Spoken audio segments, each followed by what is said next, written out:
What's going on, guys? NameLeSs here, bringing you guys a brand new video. This is going to be a question and answers video. All the questions in this video came from Twitter.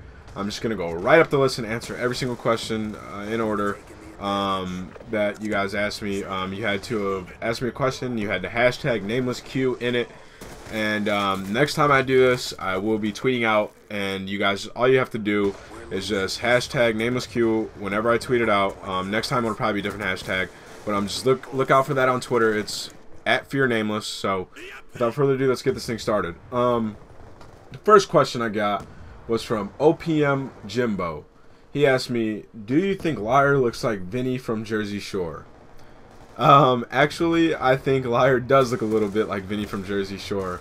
He a little bit chubby, but yeah, he does look like Vinny. On to the next one. This comes from Relaxer FA, and he asked me, "How old are you?"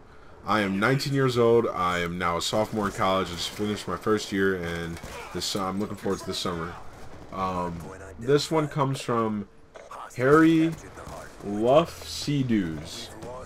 Wow, that's a really weird username, but he asked me, "What is my God Squad?"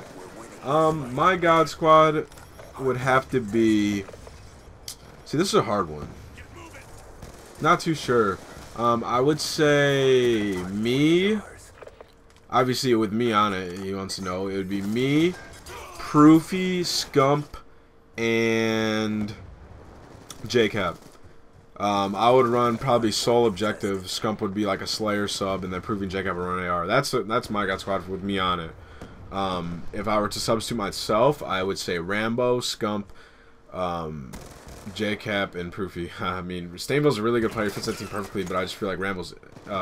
Scump's raw slaying ability is just ridiculously through the roof, and he'd fit that perfectly. Next question comes from Jeezy1234. Do you have any regrets in life? If so, what are they? And also, are there any specifically in Call of Duty? That one really does make me think. Now, let me start with Call of Duty. Regrets in Call of Duty. In Modern Warfare 2, I was leader of the Optic competitive team, and I left, and that was a really bad decision. I should have never left them, and that's probably my biggest regret when it comes to gaming, at least. Trying to think if I have any other regrets in gaming. Other than breaking up some teams that I shouldn't have broken up, or leaving teams that I shouldn't have left. But yeah, other than that, I guess that's probably my biggest one, is leaving Optic and Modern Warfare 2. As for what are my biggest regrets in life? Not playing football in high school or playing a sport during high school. My greatest regret. Now I lift every day. I'm in pretty good shape. I lost about 60 pounds. And during high school, I never lifted or anything. And my biggest regret is not starting earlier and not playing a sport. I wish I would have started earlier. That really, I don't even like thinking about that, because that does suck. I should have played. I had so many opportunities, and I always used to think, "Oh, I'm not gonna regret that." Well, now I do, and it sucks. Next question comes from Jay Cum. He asked me, "Describe the feeling you get when you're on the main stage." All right, I'll get into that in a second. The feeling you get before you're on the main stage is an awesome feeling. You're with your teammates. You're kind of just chilling to the side, probably warming up. You're zoning out, listening to music. You're getting pumped. And you know you're about to go on main stage to showcase your skills, what you've been playing every single day for, practicing. You know you have to show up when you go on main stage. And then when you get on there, it's just game, set, match. At least for me, it's game, set, match. I'm ready to go. I'm ready to play. I'm ready to dominate anybody who's in front of me. And on main stage, I used to get nervous. In 2011 season, I remember I would get nervous. Not anymore. That's gone. Main stage is just like, it's the spotlight. It's fun to be on main stage. You're pumped to be on main stage, and you want to win.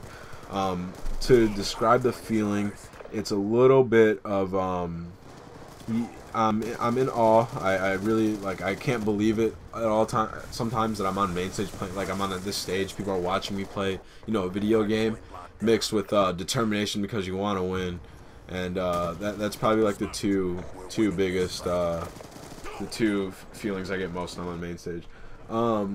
Next question comes from I'm CJ, and he asked me, why did you almost become a coach before joining Fear? I didn't almost become a coach, guys. That was stemmed from a tweet I had. I was in a game with Killa from Impact, and I was joking around, and I was like, I'm gonna tweet this out, and I tweeted I'm now the coach of Impact COD, and that was just a joke. So that's probably why you thought I was going to become a coach, but I was never going to actually become a coach. Excuse me. Next question comes from Classic Kobe, and he asks, out of all the teams you've been on, which do you think have the most potential to be the best? It's also a difficult one. You never know, really. I mean, I guess it would be my Modern Warfare 3 team, which was me, Dito, Parasite, and Liar, where we won 2 events back-to-back. And I feel like if that game had events, we would have been, if that game had MLG events, we would have won a couple of them. I was really confident in my team in that game. So I guess that team was, I think, had the most potential to be the best. Next question comes from MLG Newsy with 2 Y's. And he asks, what is it like to be a pro gamer? Well, it's really fun. It's definitely the coolest job out of all my friends. All my friends really are jealous. They always bag me. They're like, dude, you play video games for money. You can never be mad. But yeah, it's a part of that. That's really cool. It's different. It's a great conversation starter. Being a pro gamer, obviously, you're really competitive. I always like to say, like, the pro gamers, like, all of us, I feel like out of all, like, in our certain, like, friend groups, we're probably the most competitive person. Because I know personally, out of all my friends, I'm the most competitive person. And I know gamers are so competitive, at least pro gamers are. And it's really cool being a pro gamer. The following's cool. Having fans to interact with, and just competing at the highest level in something overall is cool. So I really do enjoy that. It's really surreal being a pro gamer. Next question comes from Hoax II, and he asked me how to get LAN experience if pro team. He said, how do I get LAN experience if pro teams only pick up others with LAN experience? I think you answer that question there yourself, man. You go to a LAN, dude. You got to go to a LAN with other players who haven't been to a LAN, possibly, if those are the only. Well, first of all, pro teams aren't going to pick up an amateur player unless you're like a known top amateur player who's been competing at, you know, the highest level in online tournaments at least. But for the most part, a pro team is going to pick. There's only 8 pro teams in the game right now, and for the most part, they're not going to pick up just, you know, some amateur player who has improved themselves on LAN, because once you get there, it is a little bit different. And if you can't keep your composure on LAN like you do online, it's different. You're not in your room with your Astros on anymore. It's the big leagues, and you have to be able to, you know, trust your teammates. If you can't trust your teammates, you're not going to play well. So I feel like players, pro teams, like to play with people they trust and know who have performed in the past. That way they can count on them at events when they're playing for big money. The next question comes from Hit Your Dome, and he asked me, where did your career start off in the competitive scene? Actually, I did a history video about my history in competitive gaming, and the link to that will be in the description below, also an annotation on screen, so you can click that if you want to know my start off in the competitive scene. But yeah, other than that, you can just click that. It's an entire 10-minute video about that. Next question comes from Vandy with an X for the A, and it says, do you drink Gamma? If so, what's your favorite flavor? I love Gamma. I drink it like crazy before every important match, and my favorite flavor is probably Blue Ice, but I recently mixed Blue Ice with the lemon lime, and it tastes really good.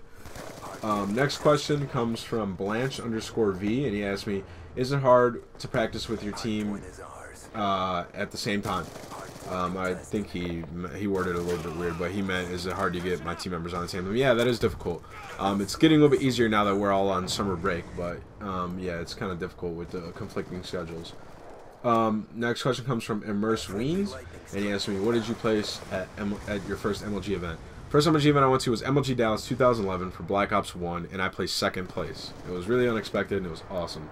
My team was Resistance.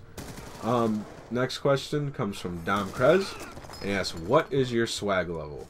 It is through the roof, my friend, over 9,000. Next question comes from Exile_NP, and he asked me, what was behind your decision to leave Quantic and join Fear? My decision to leave Quantic was because the team wasn't clicking. Liar and Twiz left me and Saints to team with another team, and then they ended up coming back, and after we played, it really didn't work out. The chemistry wasn't there anymore. So that's pretty much why I left and decided to join Fear. Next question comes from Farrico, My Asthma. He asked me, how did you become a pro gamer, and what got you the amount of fame you did today? Skill, determination, and practice. That's pretty much what got me to be a pro gamer. You have to play a lot, you have to be individually skilled, and you have to be determined. That's pretty much what got me everything. And the last question comes from MSR_Guild, and he asked me, do you think LMGs are overpowered in Black Ops 2? I would say no, because it takes forever to reload. You have to run a long time with it, and you have to smoke everything in order to use it, and you have to use a thermal on. So you must use an attachment. You run really slow, and it takes forever to reload. So they're not overpowered, but they are very effective if utilized the right way. So I thank you guys all who use the hashtag and ask me questions. I will be doing a giveaway on Twitter soon, but I don't want you guys to forget about that, because I did tweet about that. But I'll be doing the giveaway soon. It'll be some Control Freaks. But thank you guys for watching. Until next time, guys. Peace.